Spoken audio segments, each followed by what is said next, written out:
Perfect. So I'm very glad to be here. Thank you, everybody who is attending this session, this morning session. The title of the presentation is Educating Educators in STEAM and Digital Fabrication. My name is Iván Sánchez. I'm instructor at Fab Lab Oulu, and I'm researcher at University of Oulu. So this is what I would like to discuss with you today, or would like to present you today. First, I would like to have a short introduction to me and to the Fab Lab Oulu. And then I will explain in detail how we have organized training for teachers in STEAM and digital fabrication in our Fab Lab for different schools in our community.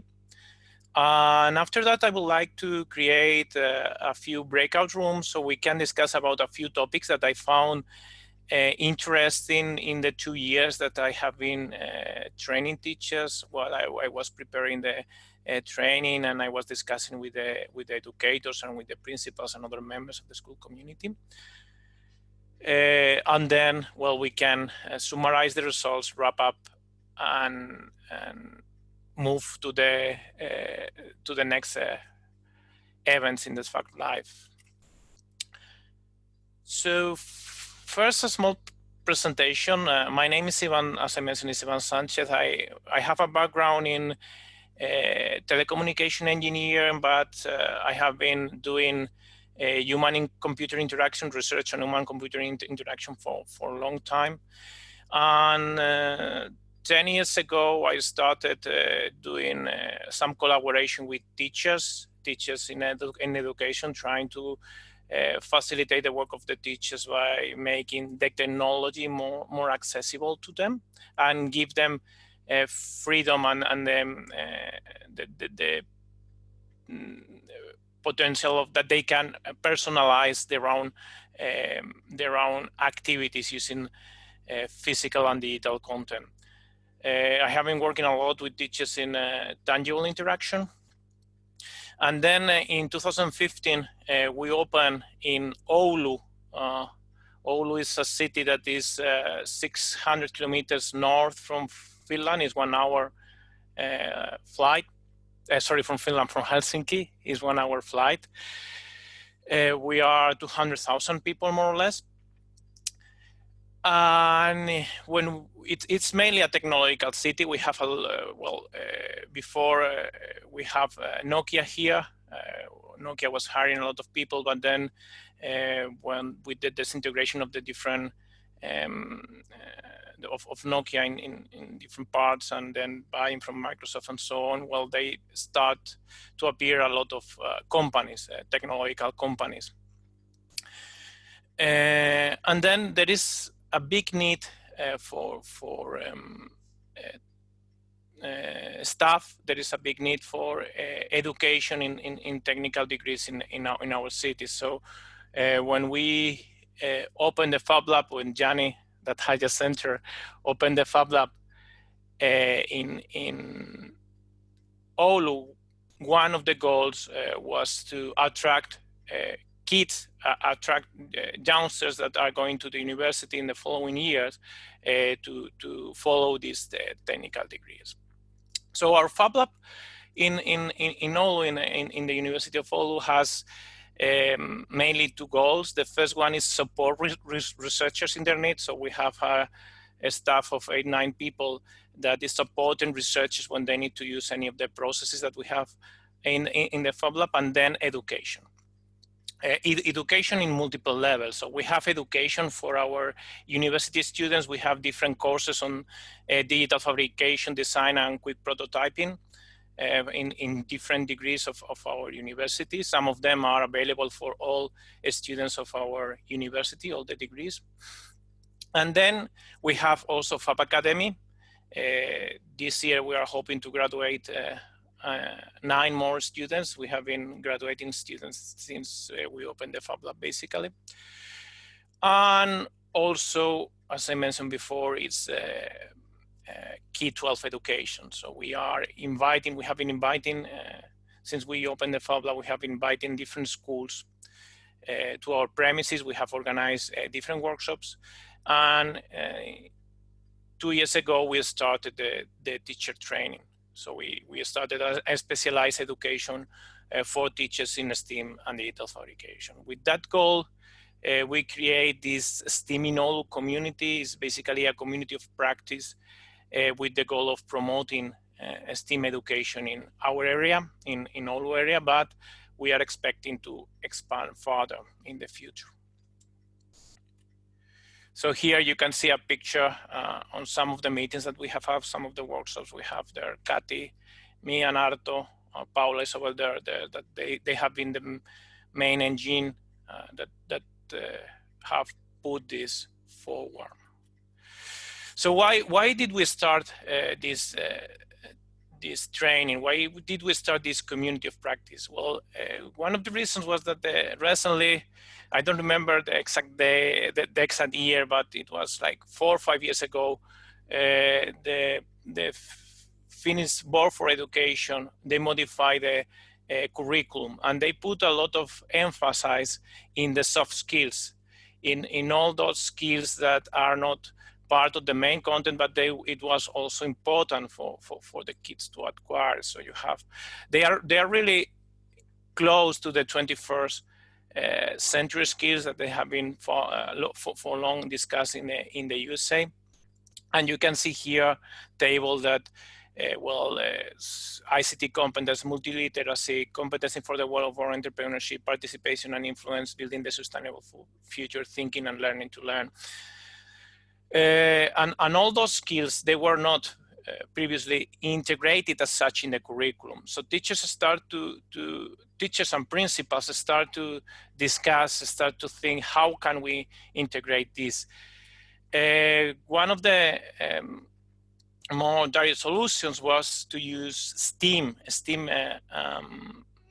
processes, STEAM methodologies in order to integrate these soft skills into, or these transversal competence. Here in Finland they call it transversal competence, into formal education. But some of the teachers and some of the principals that were attending the activities of the Fab Lab, they realized that digital fabrication could be a great catalyst, a great help in order to bring these soft skills through STEAM into formal education. So the idea of this community that we are creating is to integrate STEAM in formal education by exploiting digital fabrication tools and processes. So this is what has been guiding this community since it was created 2.5 years ago. When we started the discussion with different stakeholders, we realized that the way that technology was being integrated in schools here in Finland, and I guess that is the same thing everywhere else, is that first you receive some budget for buying some equipment, for buying machines. So you buy a lot of machines, you buy expensive equipment, but nobody really knows how to use it. So then you need to go and find people, okay, we have both these machines, you need to use it, you need to integrate it into your classes. Then this person starts thinking, okay, I'm teaching math, how can I integrate this in the curriculum, or how can I use this in the curriculum? And finally, I start to develop the pedagogies to integrate these machines, this expensive machine that has been bought, into the curriculum. From my discussion with the teachers in these 10 years, this is not working. They commend me that there are some very, very expensive machines somewhere downstairs in the storage room, because nobody can set it up, nobody dare to use it, nobody know how to use it. So we decided that one of the guiding principles of the community was to change this one. So the first thing was the pedagogy. So we need to show people how digital fabrication can be utilized? What are the advantages? What kind of methodologies it can be used? What are also the challenges of using, because of course, using digital fabrication and STEAM in formal education, it has certain challenges, and it might be that it's not valid for all the situation or for all the students. Then think when we have a group of experts that they understand the disadvantage of digital fabrication, that we can start thinking, okay, where can we add this?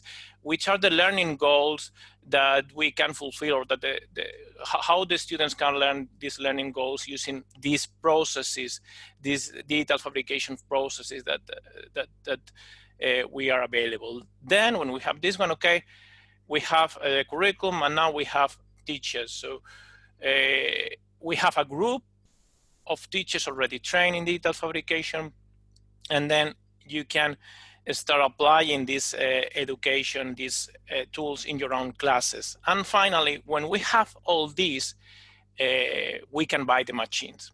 So we try to invert the pyramid, and I can say that not completely succeeded, but we are in the good path. So initially, the first year, this community was formed by 6 schools around Oulu. You have the names there: Rajakila, Oulu Joki, Kakuri, Hutukila, Ilikiminki, and Ili. All of them, they managed to have, after the first year, they managed to have, and some of them, they have it before, a makerspace. You can see some part of the funding that, well, I can explain that later. But what we did was to apply some funding for the National Board of Education in order to pay the education of the teachers, hire some teachers that can replace the teachers when they are coming to our education, and leave also them some time to prepare the content. And then also at the end, they could buy also some machines, some materials. So initially, these 6 schools were part of this project, and they create this makerspace. You can see here, for example, in one of the schools, when they bought the laser cutter, they didn't realize of the size. It didn't fit through the door, so they need to find some alternative solution. So they move it with a tractor inside through the windows. And you can see here different makerspace that they were tailored by the teachers, and the teachers that were part of the training, they collaborated in the creation of these maker spaces in the majority of the cases. And who was part of this community? Who want we to include in the community? Basically, we want to make it available for most of the school community. So we identify different stakeholders. The first one, of course, were the teachers. Teachers are the ones who are going to integrate digital fabrication and STEAM process into formal education. We believe that teachers receiving the education, they can train other teachers. They can be in Denmark. That it has been our inspiration. Fab Lab School DK has been we have taken a lot of things from them. They call it this teacher pioneers. So are the teachers that they are starting. They are the early adopters of this digital fabrication. And then also the teachers could provide feedback concerning needs and challenges. This feedback can go either to the local administration, to the principals, or to educators. Then we have the local education administration, mainly teachers. Some of the teachers in some of schools, they are working for the local education administration. And the goal of them is the coordination of the project, the coordination of the schools, and funding applications, so apply funding to continue with this project further.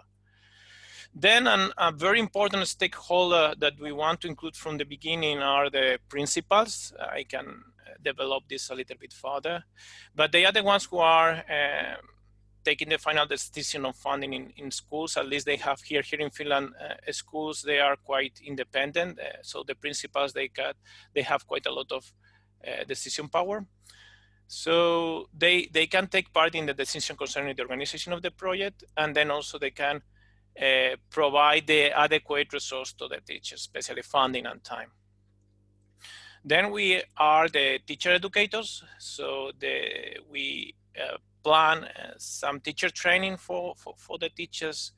And as I will emphasize later again, the idea is not only teach digital fabrication processes, but it's also teach associated pedagogy. So explain how this digital fabrication can be integrated into their classes. So we don't want to teach only let's say the technical aspects, so how to use this software, how to use this machine, but also provide some background, some methodologies, and some ideas on how this can be added into the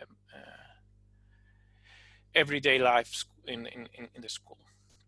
Then we present the challenges of digital fabrication and STEAM to school principals and disseminate activities. And we were also supporting teachers when they organizing activities.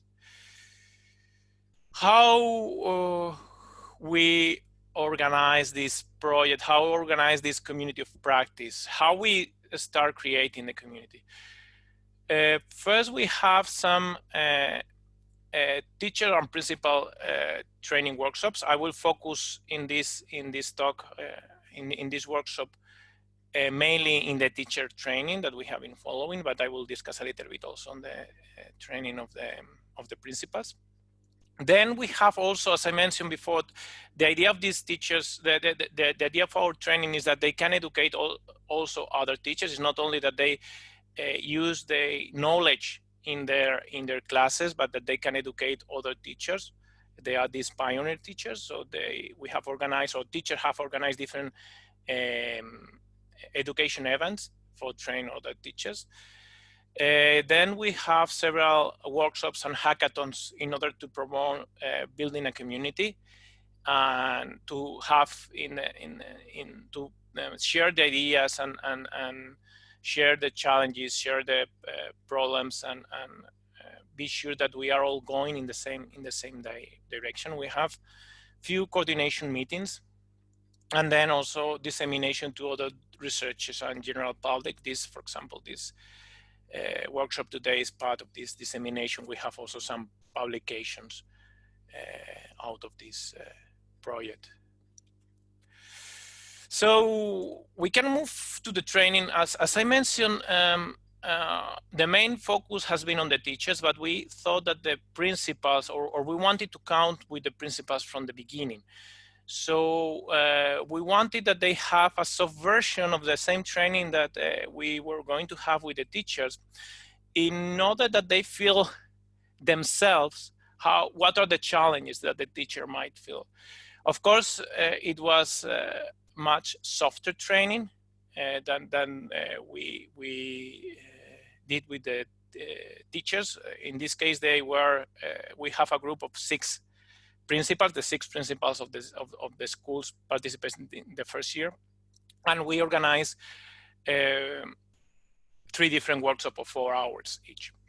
During these workshops, they use different digital fabrication process with the final goal of build a lamp, and then we mix this 2D, 3D design principles of electronics with some discussions on what is digital fabrication, some discussion of STEAM, methodologies, and also we discuss with them a lot about the future vision. So how they see themselves education in 5, 10, 25 years, and how think that these processes can be applied to their in their schools, and also very important, how can they support teachers.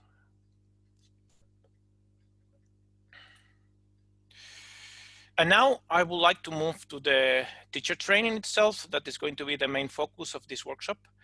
I would like to know, is there any question till now, or any comment that you would like to do?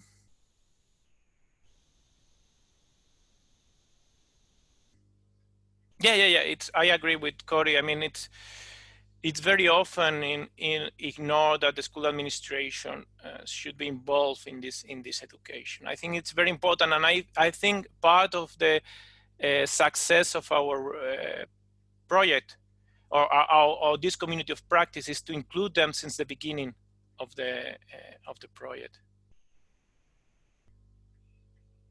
Okay, yes, so we can continue with the teacher training. Hopefully we have more questions later. So the first year of the teacher training, the principals chose 2 teachers per school. Sorry, Santi, yes, we are having some publication. I can send later the link to one publication, one small publication that we have already in the Fab Lab Europe last year. And then we have written a journal paper, and it will be published soon, hopefully. We have to do some minor revisions. Cool, thank you. Yeah. Very interesting. Congrats. Thanks. So yes, so the principals, they choose two teachers per school, and it was very important for us that they were not technology teachers. So we asked them that it could be as diverse as possible. So we have teachers from many different backgrounds and teach different kind of subjects, from handicraft to maths, biology. We had one teacher that was teaching English also. So we try that they have music. We try that they have different backgrounds. And then we have 2 different instructors. One of the instructors was me. I'm considering myself a technology expert, but I have background in pedagogy. And then we have also Kati Pitkanen. Kati Pitkanen has been my colleague while preparing all this training. And she's a pedagogy expert, but she, for example, did Fab Academy in 2018. So she has also some electronic background. And we divided this training in 6 workshops, 6 monthly workshops, and each workshop took 1 complete day. We didn't fit all the teachers in the same workshop, but we have 6 teachers and 6 teachers. And we repeat this, the same content was repeated by the 2 groups. And the idea for training is that we would like to educate STEAM and digital fabrication using the same methodologies, using the same concepts as we would like that the teachers apply later in the schools. So we would like we prepare the training in STEAM and digital education using STEAM and digital fabrication processes. As I mentioned, I will go further later. I will explain in more detail how we divided the different workshops, but we train the main digital fabrication process that we have a Fab Lab. We train 2D and 3D design, laser and vinyl cutting, 3D printing, basic on electronics, and basics on embedded programming. But for us, it was also very important the methodology. So as I mentioned before, so we had a lot of discussion on maker culture, how maker culture is important, how has been growing in the last years, what other teams are doing in schools. We discuss a lot about project-based learning. We discuss about co-design, how can teachers prepare activities with other teachers, how kids can prepare or solve activities with other kids. We discuss also about if sometimes it's necessary to modify the understanding of the role that the teachers and children has in the class. I think this is an important concept if we are working in digital fabrication. We discuss about active learning. We had a really nice activity in the last session where they had to present the makerspace. So each makerspace in each school had its own identity. They had its own way of working. So we asked them to present it, and they were discussing about challenges that they have administrating for example, administrating the space challenge that they have in the I don't know, running the machines, bringing the machines, creating the space, all this kind of stuff.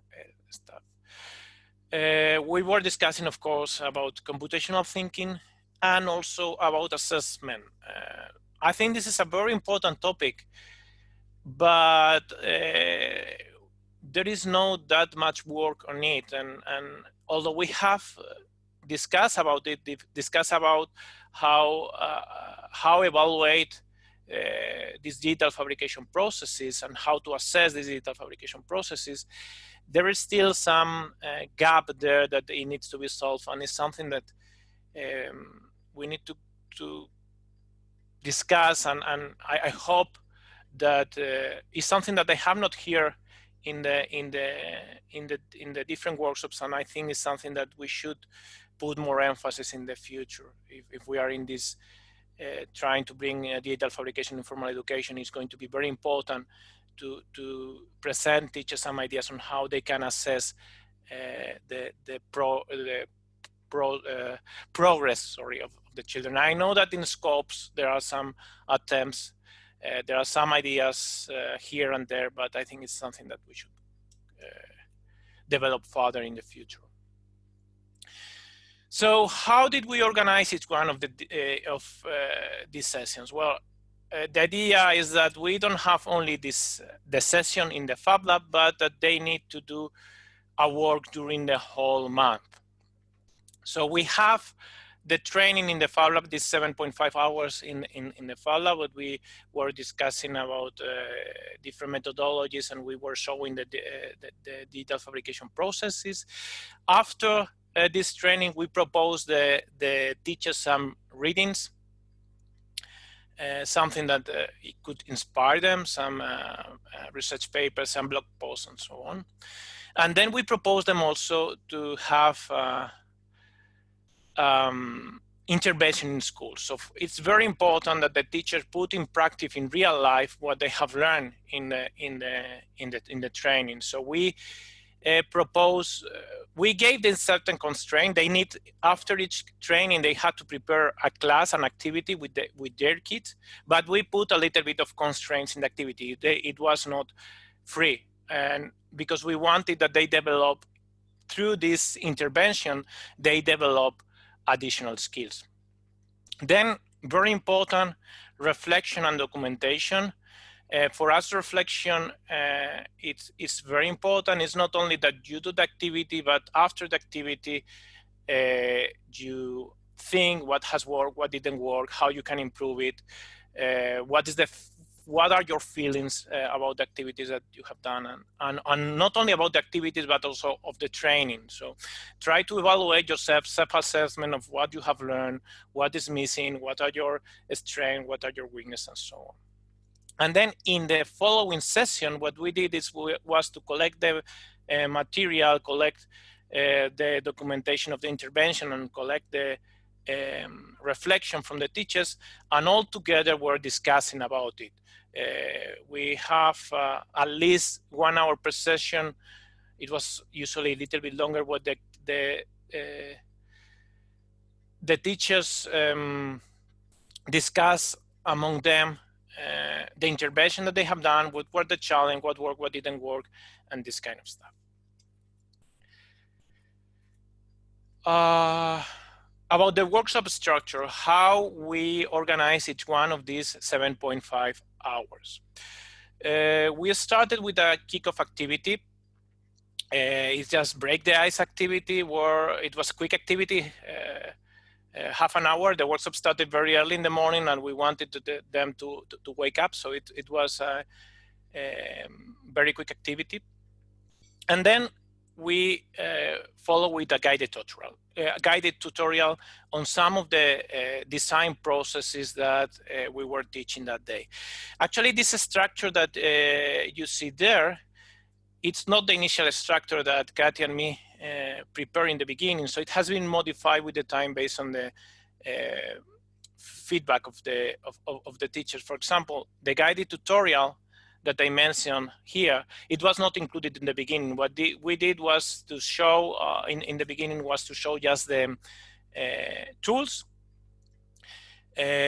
We present ourselves some very, how can I say, the instructors, the educators were performing some activity, the teachers were following it, but the teachers didn't use the tools by themselves.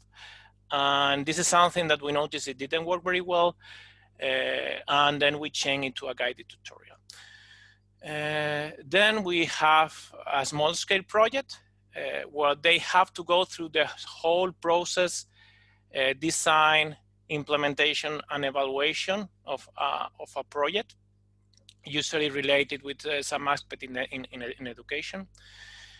Then we have the intervention, the discussion of the intervention, so the discussion of what the teachers did in the last month, what worked, what didn't work, and so on, and then discuss about a little bit about a theoretical aspect. Actually, the intervention and the learning theory, they were swapped many times. And another thing that we changed when we plan the classes, the workshops. In the beginning, the intervention was the first. So after the kickoff, we have the intervention. But teachers suggested to change because they feel, take into account that it was 7.5 hours. So usually the process and discussion about learning theory and this small scale project, it took a lot of effort from them. It took a lot, it needs a lot of effort. So they felt they were really tired at the end of the class. So what we did is, instead of having the intervention in the beginning, was to move it at the end. So they were working with the project, and after finishing with the project, they could discuss a little bit about the intervention of the previous day, and sorry, from the previous month, and it worked much better than in the first 1 or 2 sessions. Here is the content. Actually, this is something that is going to be published soon. Some of the examples of the different sessions, for example, the first activity that we did is in the kickoff activities. The teachers, they didn't know each other because they were from different schools, so they haven't met before. So the first activity that we did was to get to know each other. So they had to introduce each other. The second day, it was a little bit of a quiz game. We have a small competition with this kind of contest on educational methodologies. And then the third session was design a stamp using CAD software.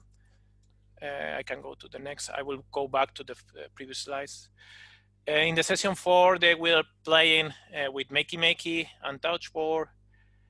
Session 5, we were doing this algorithm implementation. We asked them, it's an activity that it was working very well. Actually, it was recommended with some people from Barcelona, and it was working very well. Is we asked them, follow which are the steps that you need to follow in order to prepare a coffee. So this is a way of creating an algorithm, the first steps for creating an algorithm. And then, as I mentioned before, in the 6th section, the kickoff was to describe the makerspaces. Okay, processes. The first time we were working with 2D design and vinyl cutting. In the second session, 3D design and laser cutting. Third session, we wanted to have a short introduction to parametric design. We couldn't go very far in this, but at least the teachers, they knew the tools. They knew at least the concept of parametric design. That is something that is not, or I have not seen that often in teacher training. We were working with 3D printing. Session 4, we were doing soft electronics. Session 5, embedded programming with microbit. We chose microbit because it's a tool that is very popular in our school community. Majority of most of the schools, at least in Oulu, they are using microbit. And then in the 6th workshop, we were working with project integration. I don't want to bore you. I can share with this later. We have been discussing about project topics. The first one is design a t-shirt, but it was not, I mean, in the project, I can go to the next slide. It was not just using the tools and that's all, but they need to go through the whole steps. So we use this design process model made in Aarhus University in Denmark. Professor Iversen is one of the main authors in this publication, and it has been working very well. This is the same process model that they are using in Fab Lab at school, the DK also. And for us, it has been amazing. Actually, in the feedback with the teacher, they say that one of the most important things that they have learned is this design process model. As you see, the design process model, it have three different phases. The first one is research on the problem. So you need to formulate correctly the problem, then do a field study. So you need to understand the problem well, and then start the ideation. Ideation phase can be part of the research and part of the creation. During the creation, they need to find a solution for the problem. We work with them different brainstorming techniques, very different ways of working. Then they need to use the tools in the Fab Lab. Once they have the idea, they can build, sometimes they build quick prototypes with cardboard and paper and so on, and then they could use the different processes. And next is the reflection part. This staging part. In this phase, they need to argument, they need to discuss what they have obtained, why they have taken the different decisions. And if they, for example, one of the questions was if their project meet the expectations or not of the initial design. And then during the reflection, we wanted that they discuss about their project, what worked, what didn't work, the main challenges, this kind of stuff. And we follow this design process model in the 6 workshops that we organize for the project work. And as I mentioned, it was working very well. Project topics, the first one was to use the vinyl cutter in order to create a t-shirt, but this t-shirt should have a logo or some sentence that illustrate a challenge that a colleague teacher has succeeded in his career. So the idea of this one, it was also that they know each other a little bit better. The second one was build a custom box. We were teaching laser cutting and 3D design. So build a custom box for some of the teachers' tools. So they have tapes, they have rulers, they have different tools that they use in the learning. So they have to build a nice box for them.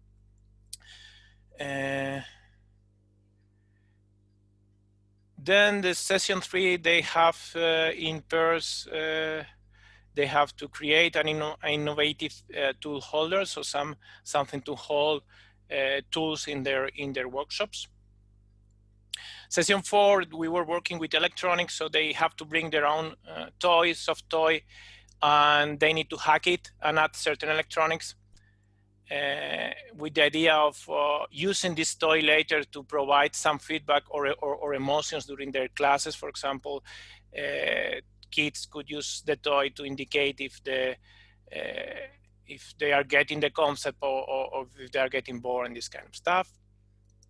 In the session 5, where we were working about embedded programming, we asked them to measure a natural signal from their classes, and then they need to represent the signal somehow. It can be voice, so they could just use the speaker, or they can present it in a computer with a graph or perhaps some LEDs. And then the last activity was to design. They didn't have time in the last activity was project integration, and the idea of this activity was more like a final project in Fab Academy. So design and learn activity, which includes different digital fabrication processes, and they had they did it after this class. They finished after this class. If we go about the pedagogical content, well, in different days we have distributed all the content. I'm not going in detail. And then concerning the intervention, in the first day, we asked them that they need to prepare any activity that they want with the kids, but what they need to do is first use cardboard and paper, and after that use this, execute the same activity, the same process using the vinyl cutter. So the idea is that they see what are the difference, the kids understand the difference between manual work and digital fabrication. Then in the second session, we ask teachers to work together. They need to join at least 2 teachers. They can be teachers from the training or from outside the training. And the idea is that they need to prepare an activity in which the pupils utilize 2D or 3D design and cutting. They could use vinyl cutting, they could use 3D printer, or they could use laser cutter. But for us, the important thing here is this co-design. So we wanted that they work together with other teachers. The third session, it was after we were working with laser cutting and 3D printing. So we wanted that they build some artifact, whatever they wanted, that they support their classes somehow. It can be an object that they can use in order to teach some concept, or it can be an object that they can have always in their classes in order to support any of the activities that they are doing with the kids. In the session 4, we went a step forward in the co-design, and the idea was not only design with kids, design with teachers, but also co-design with kids. So we want that the teacher, in collaboration with their own students, they prepare a learning activity for other kids. And this activity should involve somehow electronics. So we wanted to work here a little bit with the roles, different role models between teacher and pupil. Then in the session 5, we asked them, after we were working with the web programming and we were discussing about computational thinking, we wanted that they, one of the goals, as I mentioned, of these pioneers is that they wanted to train other teachers. So we wanted that they also think how they can use what they are learning in our training to teach other teachers, to train other teachers. So they had to design and conduct an educational activity targeted to adults. And the topic was computational thinking. It can be programming, it can be some theory of computational thinking, whatever they wanted. And then the section 6, as I mentioned, they have the project integration. So during the intervention, they need to implement activity designing during the session. So this was more or less how we organized the different days. Here you have some pictures of the interventions, different things that the teachers were done with the kids. For example, here, this is a chemistry teacher, and he was trying to teach their students what are the different harsh house chemicals, what kind of safety measures you need to have between different, if you are using this element or you are using this chemical or another. And she thought that, okay, I'm going to use some kind of signs that they can put in the containers of the chemicals in order to warn other users.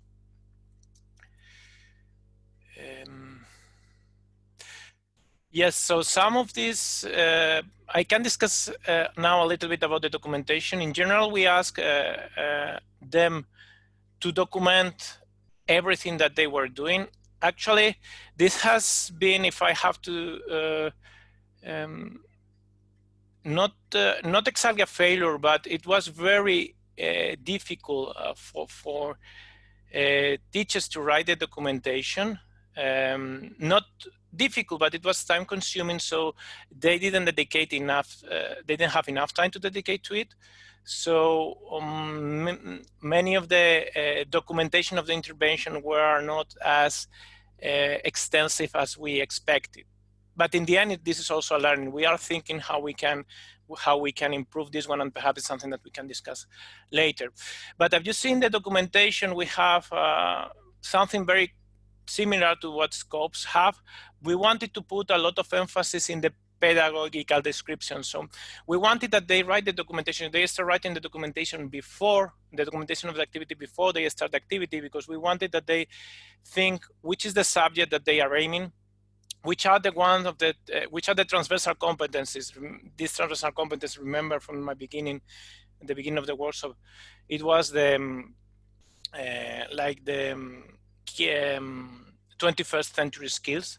So which are the transversal competencies that the kids acquire using this or performing this activity? Then very important, and I think this is something that many times is forgotten also, is the learning outcomes and the curriculum goals. So the learning outcomes shouldn't be, and we emphasize a lot this, shouldn't be build something with the laser cutter, but is learning this math concept by or through using the laser cutter. Okay, so we were discussing a lot of this with the teachers. Then that they describe a little bit which are the pedagogical models and methods. And then, as I mentioned before, in my opinion, in our opinion, the assessment is very important. So how are they going to assess their work? And then some of the teachers, they decide to create their own documentation using social media. So if you can follow, they have been very active. Mia is not in Oulu anymore. She will be back hopefully next year, but she's now doing a course in Tampere. But they have been documented in Instagram. Mia, the teacher, and Rina Ope, they have been documenting all the work they have done with the kids. So you can, I can give you later in the chat their Instagram contact. And then, well, they have also the readings. Talking about the readings, you are asking me, I can later, if you're interested, you can send me an email and I can send you the list of readings. This is something that is work in progress, because we noticed two things. First, I mean, the readings, we were mainly book chapters, or for example, we asked them to read some of these book chapters of Invent to Learn book, and then also some research papers. But we noticed that teachers, they had some issues, first with the language, with the English language. Most of the readings were in English. And secondly, sometimes the research paper they were not used to the language, so it was a little bit difficult for them to follow. So we decided to modify, and this is a work that we are still doing, to modify the readings to some more, how can I say, soft material. So some blog posts, some divulgation, some examples, some articles written by other teachers, and this kind of stuff. So we are trying to avoid these research papers, although we think some of the papers are really important, or they are really explain really well the whole process. We are trying either to, instead of reading the whole research paper, just part of it, and move to something a little bit more like blog posts, work done by other teachers, and with a lot of materials in the mother tongue of the teachers, in this case, Finnish.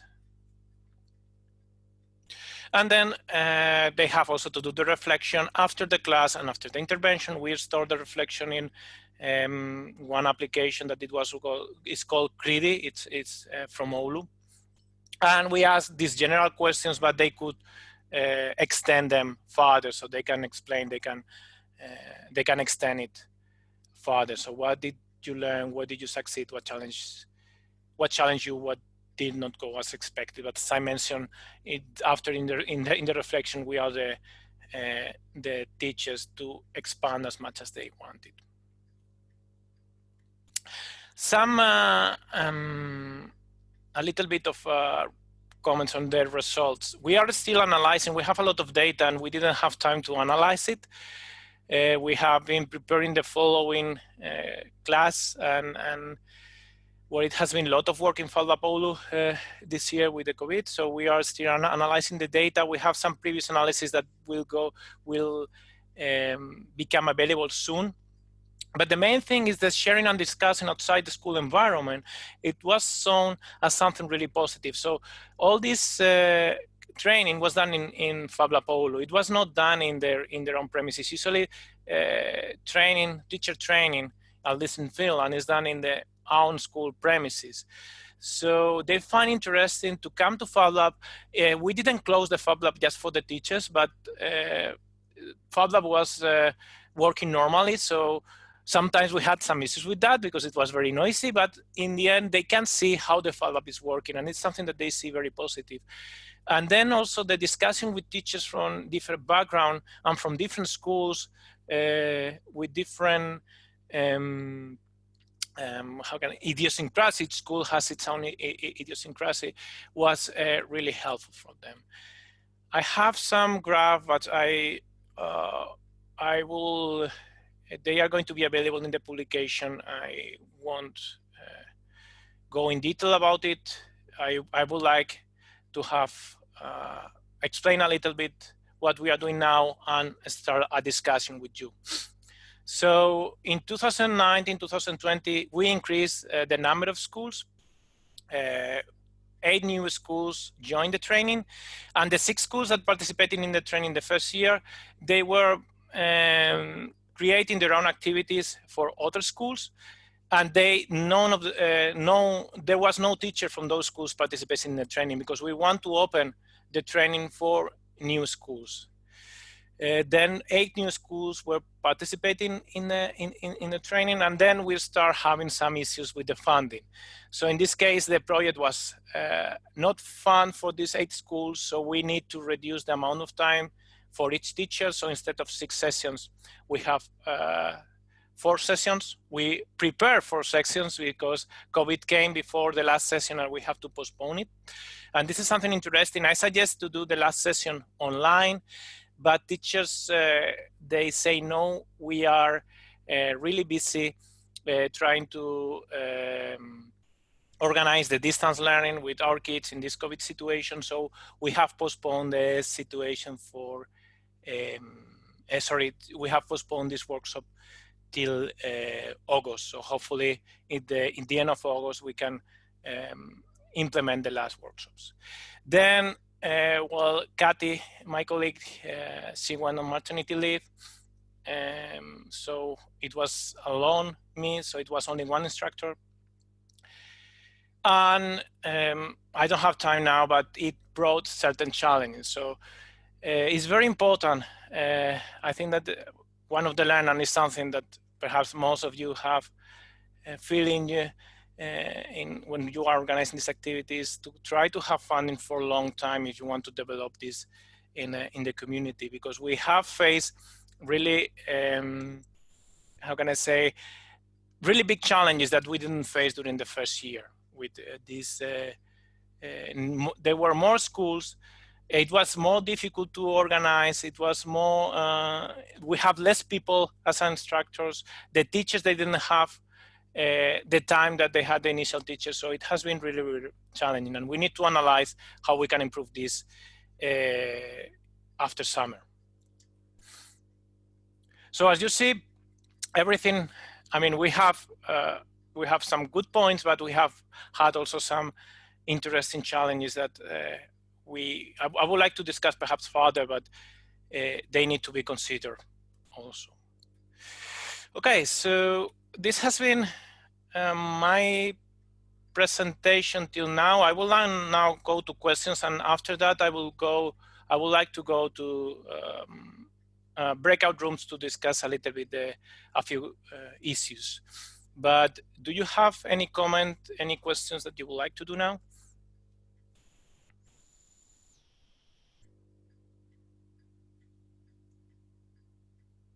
Okay, I'm reading.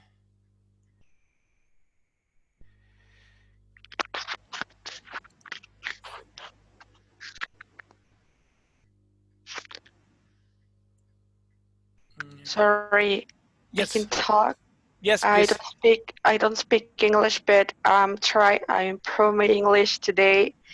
I'm from Mexico, but I am engineer in mechatronics, and now I teach electronics, mechatronics, and programming for web. My students are 9 years old, but now are well, it's super easy to make some circuits, uh, but the most important is how to learn to teach, because if I have the information in my mind, but I can, no sé cómo se dice transmitir a mis alumnos. Transmit to your students. Thank you so much. It's not, no funcionará así, no puedo transmitir mi conocimiento. No sé cómo se transmite eso. Andy mentioned that it's difficult for her. One of the challenges to transmit her knowledge to the kids, to their students. Well, I don't have an answer. Que me refiero a que es muy importante no solo saber, por ejemplo, aprenderlo, sino saber transmitir a tus alumnos el conocimiento que uno tiene. Yeah, so sorry, I made wrong translation. So the important thing is, I mean, it's not only important that the students, that you have the knowledge, but also being able to transmit this knowledge to the pupils. I totally agree with that. And that's why when we organized this training, we thought the intervention were perhaps the most important aspect of the training, because it's where the teachers, they need to face with the process by themselves. We could have remote support while preparing the activity, but we were not with them while doing the activity. So it's a way of learning, and this is something that it was discussed yesterday. I think that in digital fabrication, you learn by doing, and you learn by making mistakes. And I think in this case, teachers are also learning. So sometimes they are going to make mistakes, and I think this is something acceptable. Yep, I don't know if there's other comment concerning that.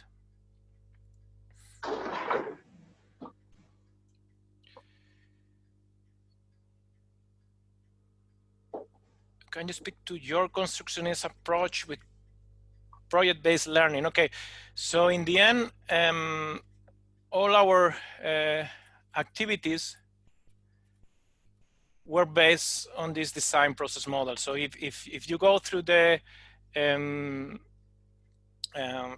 interventions, we always ask the teachers that during the intervention, they need to produce something, both not only in the intervention, but also in the project. They need to take something with them, some product. This is the first thing. And then we recommend, there are different process models, but we recommend that during the intervention, they use this process model with the kids, and they go through the whole process. So depending on the activity, some of the tasks might take a long time, a little bit less time, or they could put more emphasis on one activity or another. But we thought that all the steps are important. So the design of field studies is very important. Empathy is important here. Ideation, fabrication is important, but also, and it's something that, again, I think that we should put emphasis, is this reflection and argumentation part. And again, it's important that they have something. I remember that when they were discussing about the reflection, we always asked the teachers, that they were doing this project, okay, show your project, show your physical thing, and then we can discuss about it.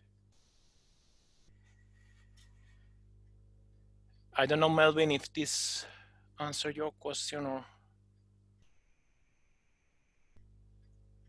Okay, good.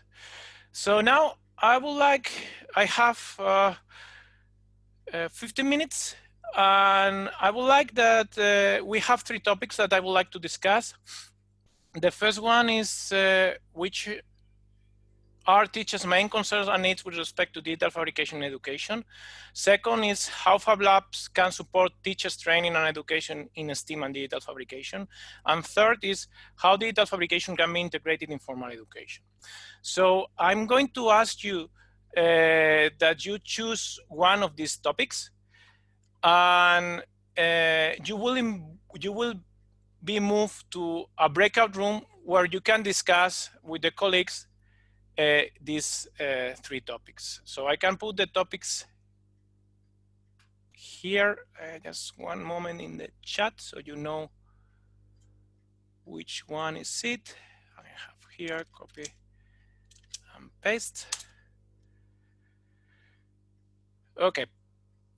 And in order to choose which topic you want, I don't know if you were yesterday in one of the sessions where they do a similar thing, but I would like that you change your name and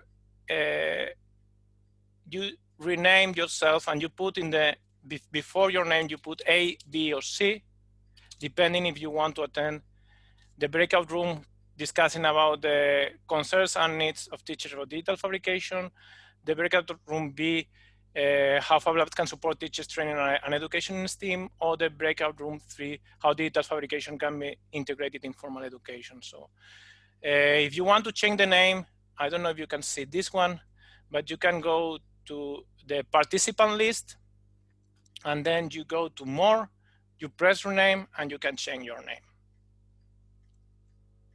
Okay. I will give you 10 minutes. Rebecca, I were discussing before about 15 minutes, but can we change to 10? Sure, whatever you want to do is great. So I'm going to give you 10 minutes so you can discuss about these 3 topics in your breakout rooms with the colleagues. And I'm going to propose that you use this Padlet. You have the link also in the room, in the chat, sorry, that you can use to upload documentation. So Padlet, I can show you the Padlet, how it's working very briefly. I need to stop sharing. Share screen. I'm going to share this one, okay. I'm going to move this in here. And then in Padlet, you are going to see something like this, and you can create something, post it, just add post. And you can have here some tests, and then here you can have your idea. Or you can write some idea, and then you can upload if you want. You can upload pictures, you can upload links to websites, and then if you have, you can add another one here. Oops, you can write.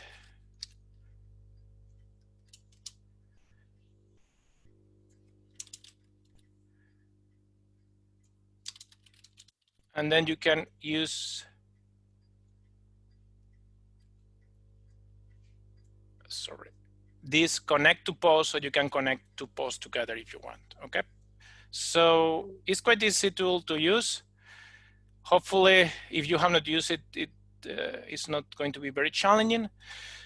So I'm going to, you have the links for the 3 Padlets in the chat. And I'm going to share screen again. So can you see my screen? Okay. So can you change your names? Yeah, I see some of them change, others no. And we are going to have 10 minutes, and after that we come back, and I'm going to give 3-4 minutes per session in order to discuss the output of the breakout room discussion. So there are still some people that doesn't have So if you haven't changed your name, we can also just put you in, one of the 3 rooms. In random one. Yeah. So I'll wait 1 more minute and then I'll open the rooms. Yep.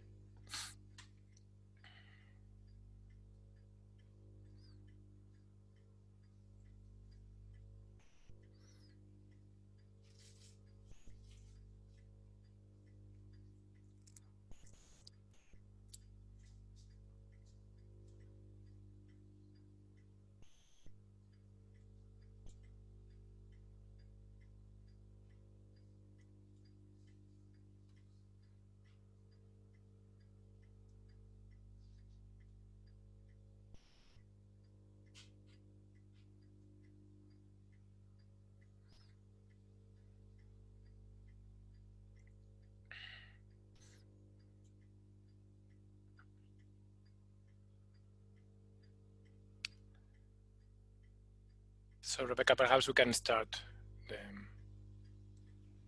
breakout rooms. I'm just finishing up the 1 second.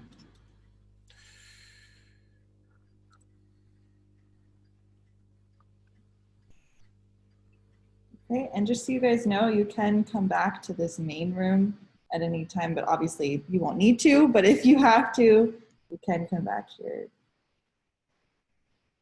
And I will send out a note when we have, like 2 minutes to go. Okay, so the rooms are open. Thanks. I will send out a note to everyone and it'll say, go to your room.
Hi, for those who just joined, we're in breakout rooms right now, so I will assign you to one of the rooms.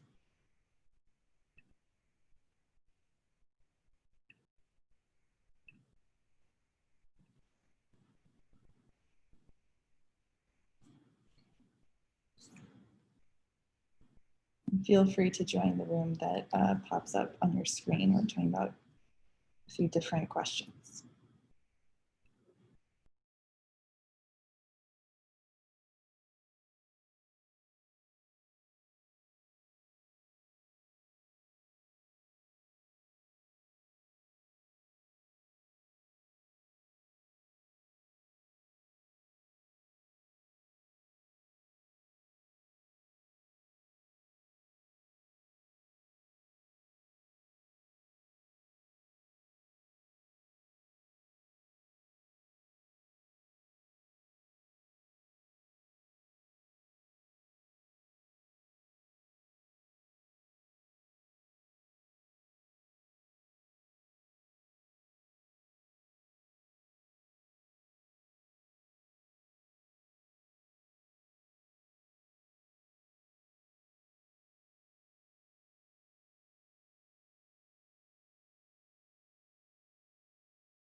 Hi, Tomas.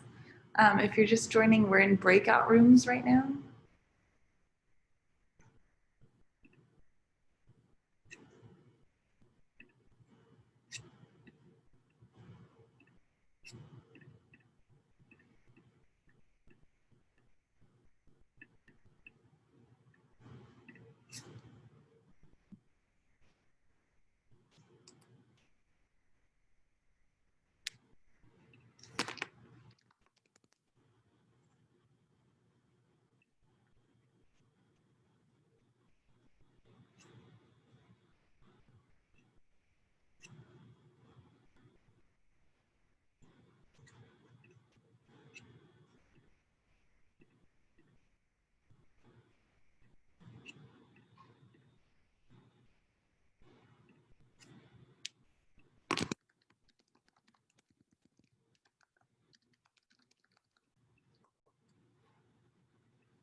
Sure, are you on the call?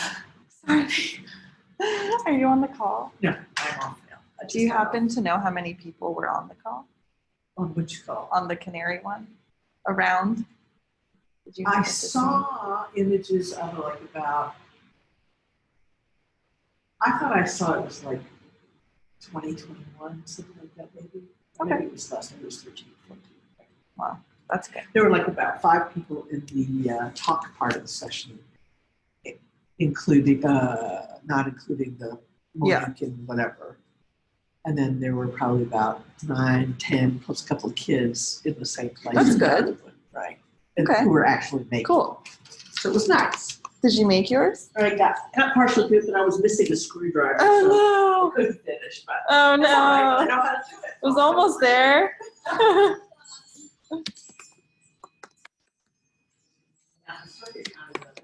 That's good.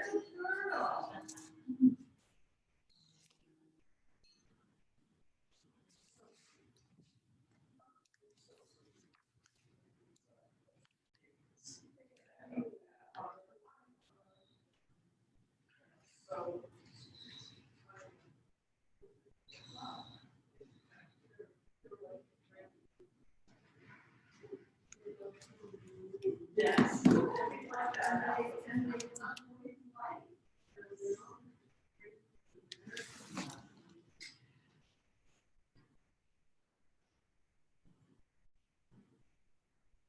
The yoga is going to start in 10 minutes.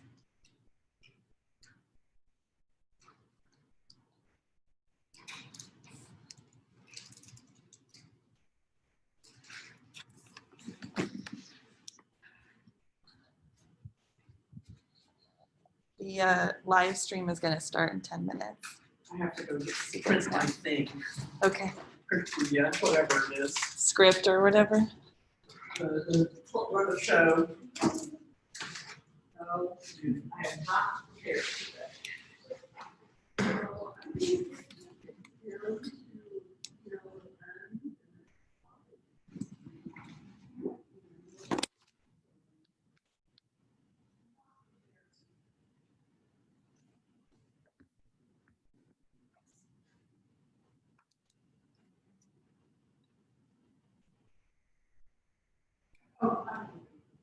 Hey, Yes. did you send me, I thought you sent me another version. Yes, I did. I can't find it. It was from WeTransfer. It was what? From WeTransfer. But I sent it to your email, so it should have.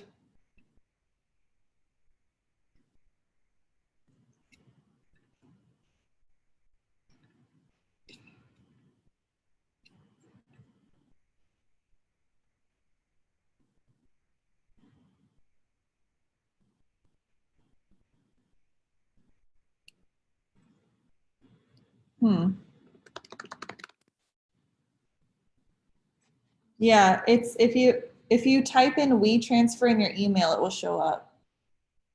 Sherry.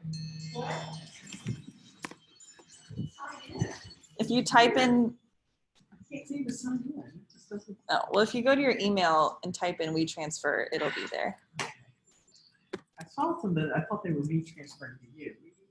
It was you transferring to yourself, basically. Oh,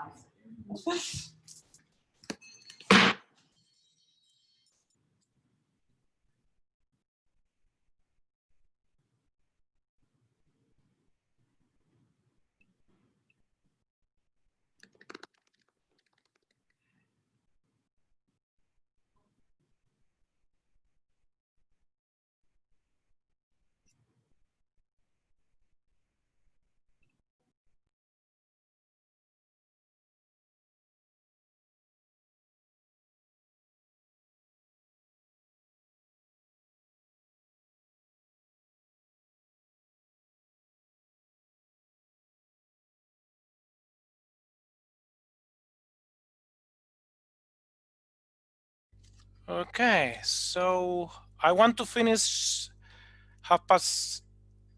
I don't know what's the time there now. It's 10:30, right? Yeah, I want to finish 10:30 anyway, because there are some other activities going on. So I would like that if you can very briefly wrap up what you have been discussing. What are your main outcomes of the discussion? In group A, we have, for example, I don't know, anyone from the breakout room 1, I don't know, Corey or Jeffrey, they were discussing. So can you briefly, what was your outcome? We spoke about the things that it takes to get teachers to engage. And then one of the things we talked about was the struggle for very centralized educational systems for countries. So how do you get sort of a big block of education people to all work together in integrating this? It's awesome what has happened in Finland, but in the US and some other countries, it's more centralized, the education system. So getting that big behemoth to move with standards and motivations and those sorts of pieces is tricky. But we tried to list out a few things that were hopeful and some struggles. Yeah, I think one important point here was this give time to teachers is not only time, but resources. So resources and time, yeah. Yeah, interesting discussion. I will put this later in the Fab, this social network that we have in the FabX Live, so you can have a look to the different Padlets. I can add the link later there. Okay, can we move to the next breakout room? So how Fablets can support teachers training and education in STEAM and digital fabrication. Who was in this room and want to? Well, it was me. I put the input on the week. Fab Labs could release digital products related to support training and education in STEAM. Okay. And I think it was a great explanation that you gave it right there. So you mean that we should generate content for the schools, right? Yes. Is your point? Yeah. Or I was trying to implement it in my organization, but it's a topic that I was not related to it. Okay. Any more discussion that you had there? I added a few things there in pink and blue, which is really our discussion sort of switched over to how do we engage teachers, and less about the actual training. But some of the suggestions that I wrote were to try to establish some common language that you're going to use in your space and other teachers can reinforce in their space, whether that's a science classroom or a humanities classroom, or an art classroom, right? Just try to find some common language that might be part of a design process or a prototyping process, so that the students are hearing the same words over and over again and it's being reinforced. I also suggested to meet the teachers halfway. And what I mean by that is don't just expect them to want to come into the Fab Lab or makerspace. Your doors can be wide open. You can have lots of smiles, but sometimes just as afraid they might be of walking into that space, you might need to meet them halfway by walking into their space and understanding their standards or their world that they live in, and find some natural connections of which can then translate into a project. So you might need to go and understand science content standards a little bit more. You might need to read or look at some of the titles of the textbooks in the classrooms and flip through them. Yeah. I totally agree. Some projects there. Yeah. Yeah. Sorry to interrupt, but yes, I mean, I totally agree with you. And I think in Fab Labs, if we want to integrate informal education, one of the key aspects is that perhaps the Fab Lab should go to schools also. So we should move a little bit more there to understand their problems and their challenges. I think this is a very good idea. So it's not only that the teachers come to Fab Lab, but the Fab Labs go to the teachers. Yeah. Okay, thank you very much. And then we have the third one, how digital fabrication can be integrated in formal education. Anyone can discuss? Peter and Melvin were there. Yeah, do you want to say something? Yeah, we talked about it, and I think for me, based on what my work at Scopes with the Fab Foundation, what we're beginning to find out, we have two different models, right? The one model is on the Scopes platform, you put lessons up, individual teachers can take the lessons, take them to the individual class and do the work. In that model, the PD is with the teacher in the classroom. The other model is high schools with Fab Labs in the high school. That model is more of a transdisciplinarian model where we're trying to get them to understand some of the principles of constructionism, where students are building their own knowledge. In that model, the more emphasis is on the Fab Lab teacher and teaching them how to think about transdisciplinary learning and getting the teachers to work with the Fab instructor so that the teachers don't necessarily need to have the skill of the Fab Lab expert, but the curriculum and the lessons in the unit has to have that flow so that they're all doing the same thing at the same time. And that's been a difficult challenge, but. Yeah, and I think you put the curriculum is very important because different countries, they have different curriculums. So I don't think that we have a solution for everybody, but in each country, we should try to find at least, I mean, we could have a general framework, general idea, but each country should have their own community that make the work and say, okay, now we can integrate this in the curriculum. So it's very important that we have the community, and this is something that I would like to go further with building this community.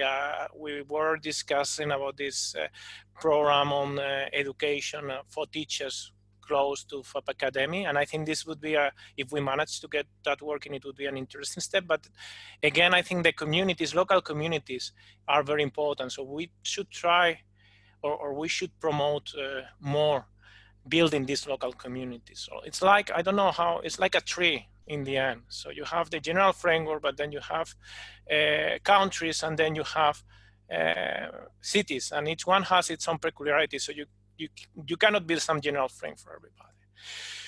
Okay, very interesting discussion. So fortunately, we don't have that much time. I will be in this social network. If you have any feedback or anything that you would like to share with us, just add it there. I have seen some interest about which are the readings that we are having. As I mentioned before, this is one of the aspects that we need to modify, but I will try to compile them. And since I don't think that I have time today, but since this FabX Live social network is going to be open for a few time, I will add it. I will add it there at the beginning of next week. Anyway, if some of you would like to discuss with me personally and has a lot of interest in having this information, just send me an email, ivan.sanchez@oulu.fi, and I can send further information to you. So I hope that you have enjoyed the workshop. For me, it has been really interesting to hear your opinion and to see that even if we are in different places and different positions, we share the similar concerns and similar challenges. And hopefully we can build a community where we can see this digital fabrication, because I think it's a really good asset for teachers in formal education. That's all. Thank you very much, and see you around. Thanks, Iván. Thanks, bye. Thank you, Iván. Gracias. Gracias.